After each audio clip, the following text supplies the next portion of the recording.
പൊടിക്കുക. അമ്മ ഇത് പൊടിക്കാൻ പതുക്കി.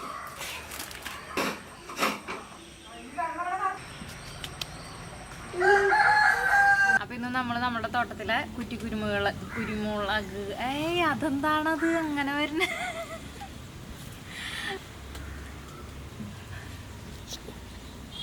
ഹായ്. അപ്പോൾ ഇന്ന് നമ്മുടെ തോട്ടത്തിലെ കുരുമുളകിൻ്റെ, അതായത് നമ്മുടെ കുരുമുളകിൻ്റെ കാര്യങ്ങളാണ് ഞാൻ നിങ്ങൾക്ക് പറഞ്ഞു തരുന്നത്. ഞാൻ ചെയ്തേക്കണ കാര്യങ്ങളും ഞാൻ എങ്ങനെ നടണമെന്നുള്ള കാര്യങ്ങളൊക്കെയാണ് ഇന്ന് ഞാൻ നിങ്ങൾക്ക് പറഞ്ഞു തരുന്നത് കേട്ടോ. അപ്പോൾ ഇതേ നമ്മളുടെ മദർ പ്ലാന്റ് ആയിട്ട് ഇത്രയും തൈകളാണ് കേട്ടുള്ളത്. അപ്പോൾ അതെ ഈ ചട്ടിയിലിരിക്കുന്നതൊക്കെ നമ്മുടെ മദർ പ്ലാന്റ് ആയിട്ട് ഞാൻ നിർത്തിയാക്കുന്നതാണ്.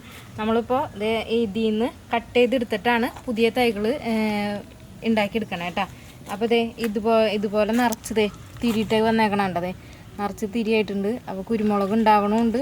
അത് കഴിഞ്ഞ് കഴിയുമ്പോഴേക്കും അടുത്ത തിരിയിട്ട് കായായിക്കൊണ്ടിരിക്കും കേട്ടോ. അപ്പോൾ ഫുൾ ടൈം നമുക്കിങ്ങനെ കുരുമുളക് കിട്ടിക്കൊണ്ടിരിക്കും. പിന്നെ ഇത് കാല് കൊടുത്ത് കയറ്റുക അങ്ങനത്തെ ഇതുകളൊന്നും വേണ്ട. ഇത് ചട്ടിയിൽ തന്നെ നമുക്ക് നട്ട് പിടിപ്പിക്കാവുന്നതാണ് കേട്ടോ. നമ്മൾ ഇങ്ങനത്തെ ഭാഗങ്ങളാണ് കേട്ടോ കട്ട് ചെയ്തെടുക്കുന്നത്. അതായത് ഈ മുട്ടുകൾ വരുന്ന ഭാഗം ഉണ്ടല്ലോ, ഇതുപോലെ ഈ ഇങ്ങനത്തെ ഈ മുട്ടുകൾ വരുന്ന ഭാഗത്ത് നമ്മൾ ഇവിടെ ഇങ്ങനെ വെച്ച് കട്ട് ചെയ്യും കേട്ടോ.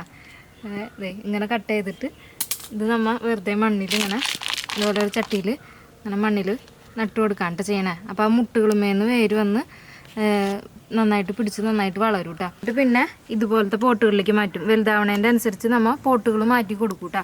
എന്നിട്ട് പിന്നെ ഇതിലേക്ക് നമ്മൾ കപ്പലിൻ്റെ പിണ്ണാക്ക് പുളിപ്പിച്ചതാണ് മെയിനായിട്ട് ഇവർക്ക് വളമായിട്ട് ഒഴിച്ച് കൊടുക്കുന്നത് കേട്ടോ. വേറെ ഒന്നും ഞാൻ ചെയ്യാറില്ല. കപ്പലിൻ്റെ പിണ്ണാക്ക് പുളിപ്പിച്ച് ഒഴിച്ചു കൊടുക്കുകയാണ് ചെയ്യണേ കേട്ടോ. അപ്പോൾ അതേ നമ്മളിവിടെ താഴെ ഒരു പ്ലാന്റ് വെച്ചിട്ടുണ്ടായിട്ടോ, കുരുമുളകിൻ്റെ താഴെ ഒരു പ്ലാന്റ് വെച്ചിട്ടുണ്ടായിരുന്നു. അപ്പോൾ അത് നല്ല ബുഷിയായിട്ട് നമുക്ക് കുരുമുളകൊക്കെ ഉണ്ടായിട്ട് വരുന്നുണ്ട് കേട്ടോ. പുതിയ തിരികളും ഇടുന്നുണ്ട്. അപ്പോൾ ഞാനിപ്പോൾ കുറച്ച് എൻ്റെ കയ്യിലുള്ള കുറച്ച് പ്ലാന്റുകൾ ഈ ഒരു കള്ളി മൊത്തം ഇത് താഴെ വെക്കാന്നുള്ള രീതിയിൽ സെറ്റ് ചെയ്തേക്കുന്നതാണ് ഇപ്പോൾ കാണിച്ചു തരുന്നത് നിങ്ങൾക്ക്. അപ്പോൾ നമ്മൾ കുറച്ച് കടകളൊക്കെ ഇങ്ങനെ താഴെ വെച്ചിട്ടുണ്ട്. അപ്പോൾ നല്ല രസമായിട്ട് തന്നെ ഭംഗിയിൽ വരാൻ വേണ്ടിയിട്ട് നമ്മുടെ പറമ്പിൽ കുറച്ച് ഏരിയ കുരുമുളകിൻ്റെ ഒരു ഭാഗമായിട്ട് തിരിച്ചിട്ട് അങ്ങനെ സെറ്റ് ചെയ്ത് വെച്ചേക്കാം കേട്ടോ. ഇപ്പോൾ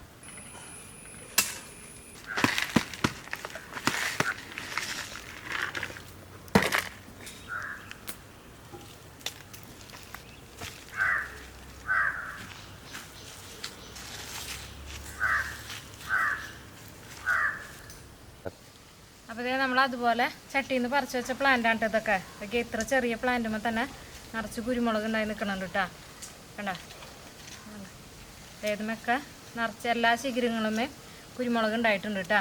അപ്പോൾ ഇത്ര ചെറിയ പ്ലാന്റുമ്പോൾ തന്നെ കുരുമുളക് നന്നായിട്ട് ഉണ്ടായി വരും കേട്ടോ.